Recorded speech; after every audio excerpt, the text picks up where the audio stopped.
Hello friends, ಎಲ್ಲರಿಗೆ ನಮಸ್ಕಾರ. ಈ ಕನ್ನಡ ಲೈಫ್ ಸ್ಟೋರಿನಿಂದ ಯಾರು ಕೇಳ್ತಿದ್ದೀರಾ, ನಿಮ್ಮ ಸಮಯ ಕೊಟ್ಟು ಅವರಿಗೆ ತುಂಬ ಧನ್ಯವಾದಗಳು. ಹೊಸ ಸ್ಥಳದಲ್ಲಿ ಹೊಸಬರನ್ನು ಸ್ನೇಹಿತರನ್ನಾಗಿ ಮಾಡಿಕೊಳ್ಳುವುದು ಹೇಗೆ? ನೀವು ಹೊಸ ಸ್ಥಳಕ್ಕೆ ಹೋದಾಗ ಹೊಸ ಸ್ನೇಹಿತರನ್ನು ಭೇಟಿ ಮಾಡಲು ಬಯಸುತ್ತಿದ್ದರೆ ನೀವು ತಿಳಿದುಕೊಳ್ಳಬೇಕಾದ ಕೆಲವು ಮಾಹಿತಿಗಳು ಈ ಸ್ಟೋರಿಯಲ್ಲಿ ಹೇಳ್ತೀನಿ. ಅನೇಕರಿಗೆ ಹೊಸ ಸ್ಥಳಕ್ಕೆ ಹೋದಾಗ ಸ್ವಲ್ಪ ಗಡಿಬಿಡಿ ಗೊಂದಲ ಉಂಟಾಗುವುದು ಸಹಜ. ಇನ್ನೂ ಕೆಲವರಿಗೆ ಹೊಸ ಸ್ಥಳವು ಭಯ ತರಿಸುತ್ತದೆ. ಹೀಗಾಗಿರುವ ಇಂತಹ ಸ್ಥಳದಲ್ಲಿ ಹೊಸ ಸ್ನೇಹಿತರನ್ನು ಮಾಡಿಕೊಳ್ಳುವುದು ಅತ್ಯಂತ ಸವಾಲಿನ ಕೆಲಸವಾಗಿ ತೋರುತ್ತದೆ. ಆದರೆ ನಿಸ್ಸಂದೇಹವಾಗಿ ಹೊಸ ಸ್ಥಳದಲ್ಲಿ ನಿಮ್ಮನ್ನು ಬೆಂಬಲಿಸುವ ಮತ್ತು ನಿಮಗೆ ಹಿತವಾದ ಸ್ನೇಹಿತರನ್ನು ಹೊಂದುವುದು ಅವಶ್ಯಕವಾಗಿದೆ.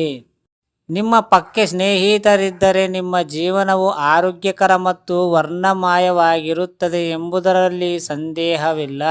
ಆದ್ದರಿಂದ ಹೊಸ ಸ್ಥಳಕ್ಕೆ ಹೋದಾಗಲೂ ನಿಮಗೆ ಹಳೆಯ ಸ್ನೇಹಿತರ ನೆನಪು ಕಾಡುತ್ತದೆ.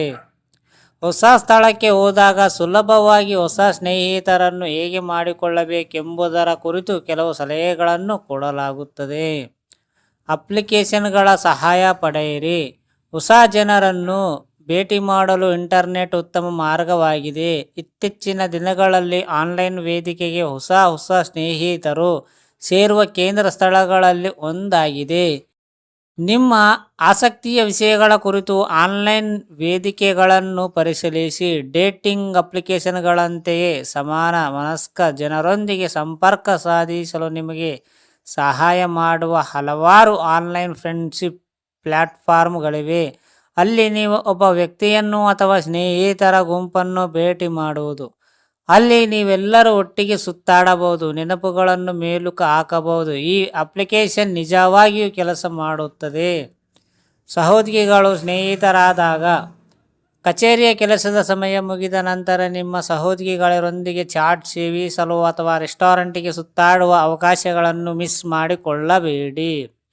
ಕೆಲಸದ ಸ್ಥಳದಲ್ಲಿ ಸ್ಪರ್ಧೆ ವೈಪೋಟಿಯನ್ನು ಇದ್ದರೂ ಹೊರಬಂದಾಗ ನೀವು ಕೆಲವು ಸಹೋದ್ಯೋಗಿಗಳನ್ನು ನಿಮ್ಮ ಸ್ನೇಹಿತರನ್ನಾಗಿ ನೋಡುವುದನ್ನು ಸುಲಭವಾಗಿ ಸ್ನೇಹಿತರನ್ನು ಆಯ್ಕೆ ಮಾಡಲು ಉತ್ತಮ ವಿಧಾನವಾಗಿದೆ. ನೆನಪಿರಲಿ, ನೀವು ನಿಮ್ಮ ದಿನದ ಅರ್ಧಕ್ಕಿಂತ ಹೆಚ್ಚು ಸಮಯವನ್ನು ಕಚೇರಿಯಲ್ಲಿ ಕಳೆಯುತ್ತೀರಿ. ಸ್ಥಳೀಯ ಅಂಗಡಿಗಳಿಗೆ ಭೇಟಿ ಕೊಡಿ. ನಿಮ್ಮ ಕೆಲವು ಹವ್ಯಾಸಗಳನ್ನು ಪಟ್ಟಿ ಮಾಡಿ ನಂತರ ನಿಮಗೆ ಅಲುವಿರುವ ಅಂಗಡಿಗಳಿಗೆ ಭೇಟಿ ನೀಡಿ.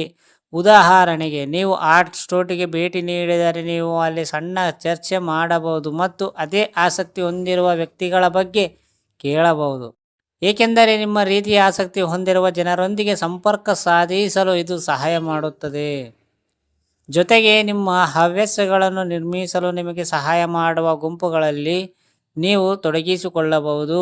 ಪಾರ್ಟಿಗಳು, ಇವೆಂಟ್ಗಳು ಇತ್ಯಾದಿಗಳು ಬಹುಶಃ ನೀವು ಹೆಚ್ಚಿನ ಸಂಖ್ಯೆಯಲ್ಲಿ ಹೊಸ ಸ್ನೇಹಿತರನ್ನು ಮಾಡಿಕೊಳ್ಳುವ ಸ್ಥಳ. ಆದರೆ ಗುಣಮಟ್ಟದ ಸಂಬಂಧಗಳಲ್ಲ. ಅದನ್ನೇ ಇದ್ದರೂ ಹೆಚ್ಚಿನ ಜನರನ್ನು ಭೇಟಿ ಮಾಡಲು ಇದು ಉತ್ತಮ ಮಾರ್ಗ. ಶ್ವಾಸನದ ಜೊತೆಗೆ ವಾಕಿಂಗ್.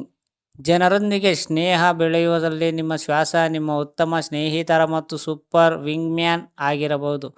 ಡಾಗ್ ಪಾರ್ಕಿನಲ್ಲಿ ನಡೆಯಲು ನಿಮ್ಮ ನಾಯಿಯನ್ನು ಕರೆದುಕೊಂಡು ಹೋಗಿ. ನಂತರ ನಾಯಿಯನ್ನು ಹೊಂದಿರುವ ಅಥವಾ ಇಲ್ಲದಿರುವ ಇತರ ಜನರೊಂದಿಗೆ ಮಾತನಾಡಲು ಇದು ಉತ್ತಮ ಮಾರ್ಗವಾಗಿದೆ.